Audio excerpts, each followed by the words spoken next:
Hey guys, you join me here, Snowman86. We are back on Moss Valley. So today, interestingly enough, we are, as you can see, harvesting. Our barley has come ripe at the right time. So I honestly thought we might be doing a grass harvest. Now we were tempted into doing grass harvest maybe a day ago, so it would have been end of May, but it just wasn't that fully grown state that we'd like to see. So we bailed out of that, and instead we skipped on the day. And when we skipped on the day, what we found is we had barley ready to go. So that's where we are, guys. So we're going to get this field in, and we also have soybeans from last year to sell, so they're worth about 30 odd thousand. So we won't let that slip by either, and if we can get them sold, I think it's July, which will be the next month. So realistically, we'll get this harvest in. We will get the grass cut, and after that we will be out. Oh, there's that dirty hail damage. We will be out selling some crops. So what that will allow us to do then is probably pick up another field, which would be good.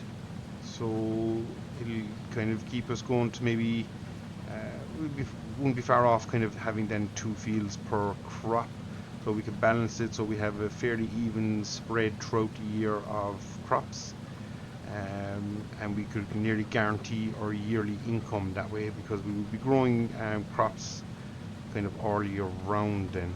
So or the same volume of crops, I'd say, every year is probably a better way of putting that.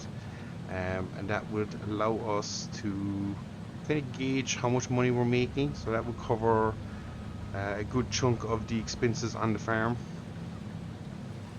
be it fertilizer, all that good stuff. And obviously any money we've left over now could be put back into new equipment, to more land, to upgrading the yard, to lots of different areas. So that's one thing we're looking at. And also the other benefit of doing this would be the money we're making off our cows will keep growing the farm's profits and bottom line, and that way we could be looking at a very good way of developing the farm and expanding operations. So plenty to mull over.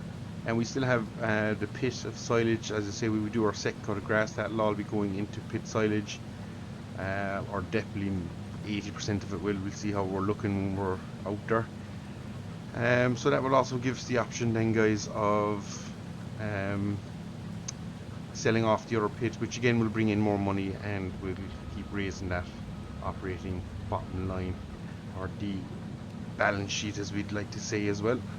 So all in all, we're looking in for a good year. And just keep telling the harvester's doing its own thing. It's kind of tilted on the rear axle now, I would say, and down on the front, so it's kind of keeping it somewhat smooth. It's a strange harvester to get used to, but we're doing okay. We're surviving away in it. So you can see we have all our equipment parked out around us. So we have the New Holland trailer, and then we have the Merlot with the header trailer. And as you can see, we are dropping straw on the ground as well, so we'll have a spot of baling to do. Now I think we're okay for straw. I'm not sure if I've said it, but I think our shed is producing manure internally now, but for some bizarre reason, I don't know, do I need to reset the game, or is it an issue with the shed we're using? It's not showing the manure, and I cannot for the life of me unload it. So I'm not 100% sure what's going on. So I'm hoping maybe actually, instead of buying land, our first development might be to bang down a new shed. We could tear down that old shed, put up a second new one. Have to see what the finances are like on all that. So that could be an option. Move our cows across, obviously, up and the number of animals we're holding on the yard and looking after, and really ramp that side of the farm up first before we go for more land, because to be fair, we have the grass supply to do it. They're not eating a whole pile, so yeah, it's something we could definitely look into, guys. Definitely look into it.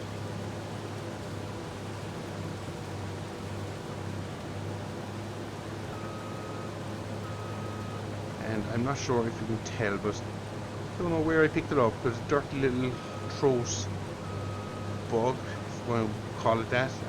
No other illnesses, but my throat is raw, so might be a little bit slower on the speaking and might have a little bit longer pauses depending on what I'm at.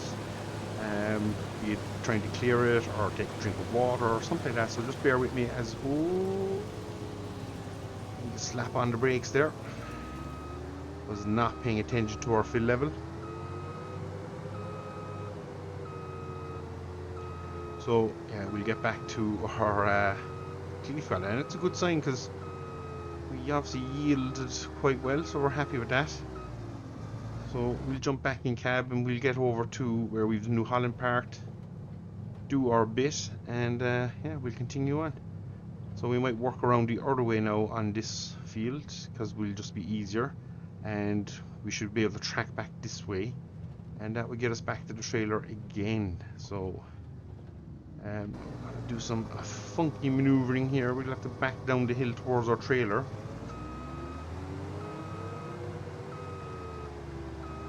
And you can see the rear of the combine has just lifted herself up out of the ground. She looks funny at that height. Should be pretty good there. So we can start unloading. And there we go, guys. First load of year 2 going into the trailer. So it's fantastic. We'll take that all day long. And we'll just creep forward, throw a bit more in the back here this time around.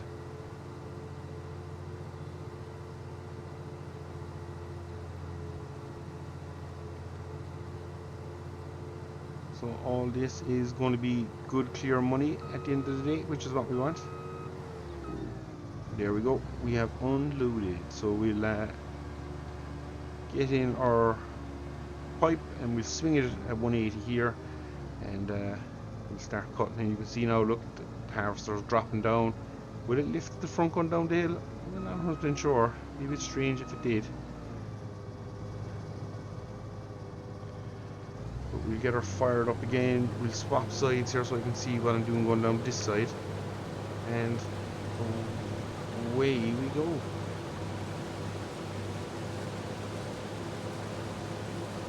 So yeah, the front is actually, after lifting up, you'll see it jacked itself up a little bit. Interesting concept, obviously designed for hills and stuff to keep the platform level. Yeah, it is an interesting concept, I will say that.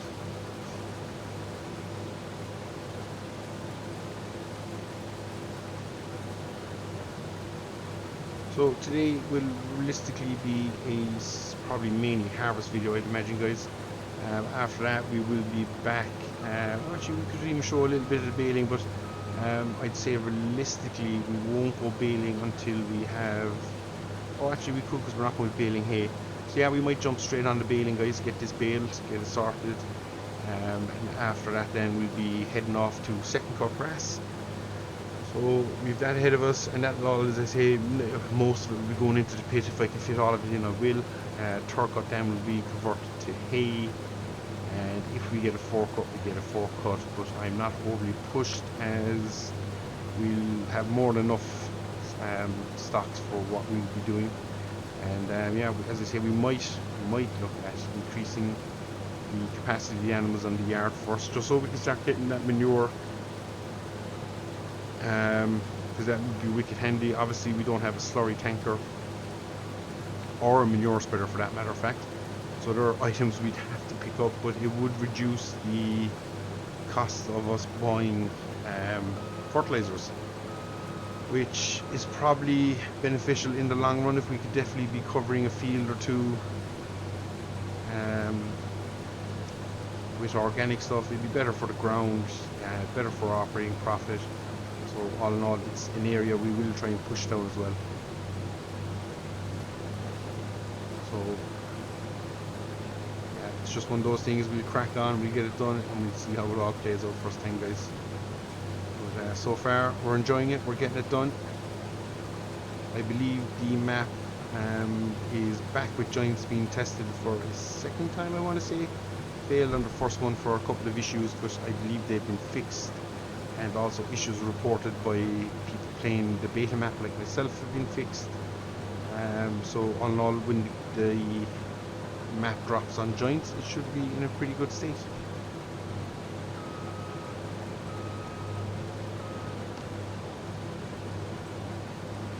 So that's it, guys. I am going to rest the old vocal cords, but we are going to drive on here harvesting away for the evening, and yeah, we'll see what we get out of it. We might come back. We probably, yeah, we will. We'll come back here, show a little bit of the baling, and that will complete the first part of harvest for year 2. So it'll be interesting to see, and yeah, we'll see how we get on, guys. So that, we'll see y'all in a second. And we are back, guys. So baling.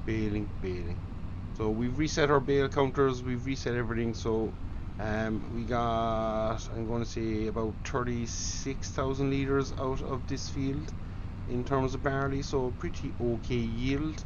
Should bring us in about maybe 14,000 pounds. So we'll happily take that. It'll be a nice little increase to the coffers there come December, January when we start selling.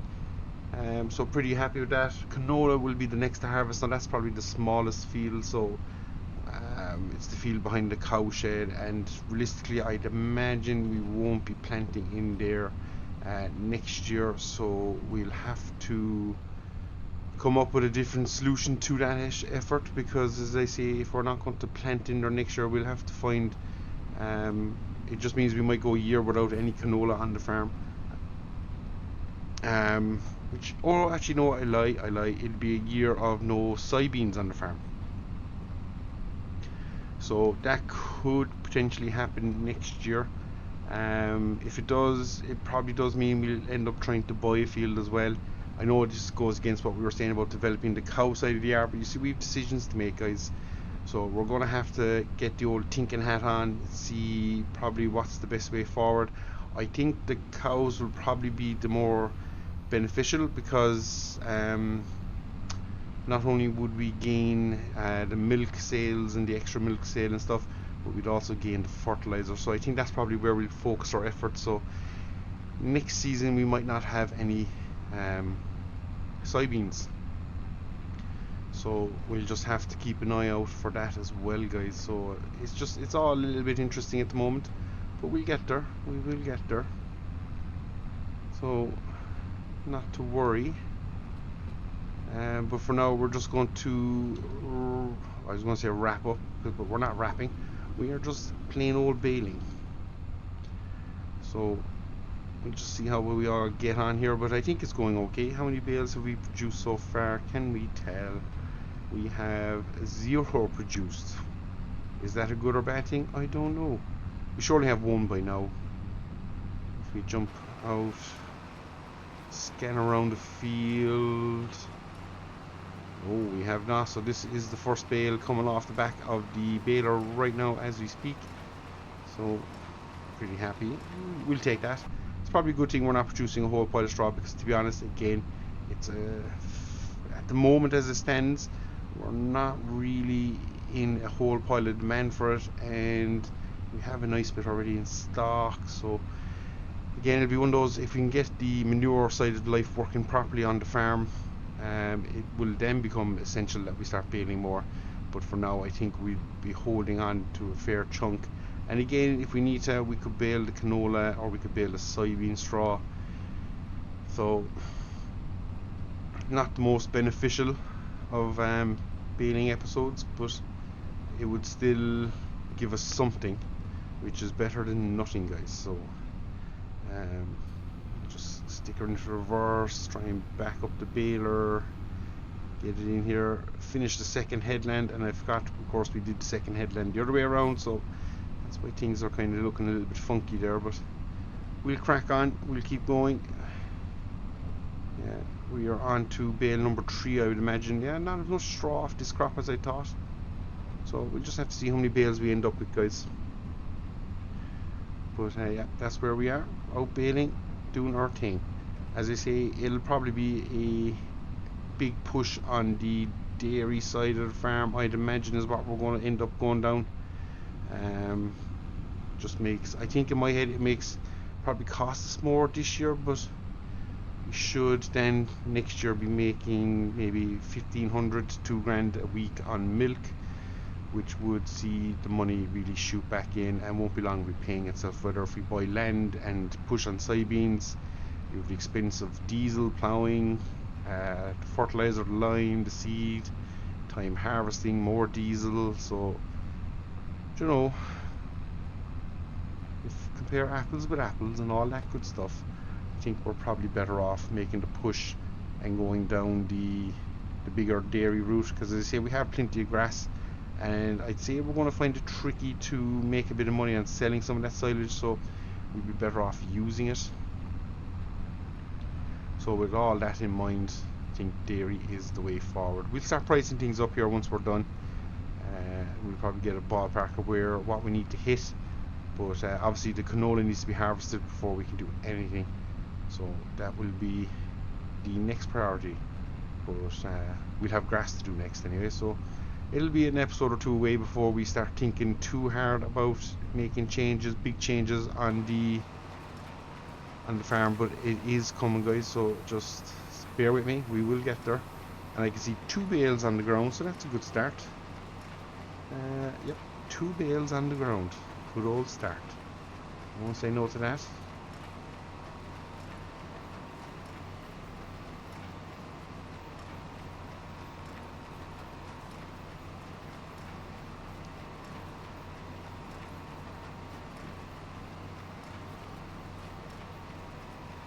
You just have to come back out later with the Merlot and do a bit of collecting,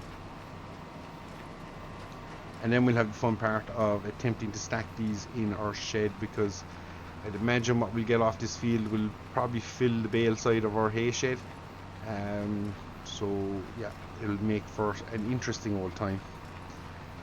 And the idea would be that eventually we could start selling loads of straw off the field, as if we can carry enough for our own stock and supplies, then we could start selling some off, or even maybe add some into the TMR mix, little things like that, just to improve the mixed ratio and stuff.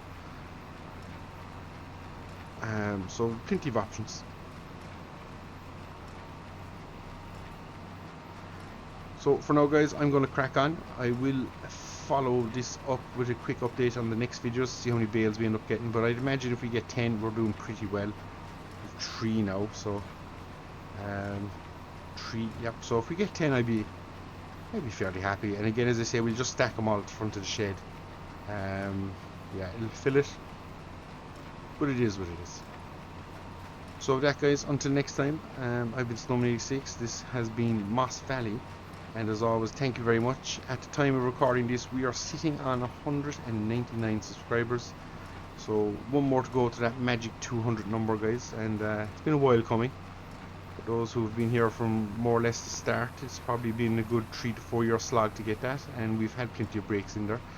But hopefully now we're back and we'll hit our rhythm again and routine, and barring any emergencies or unforeseen things that might crop up, which tend to happen in life, we'll see how far we get. So guys, until next time, I've been Snowman86. I'll see you all again. Take care.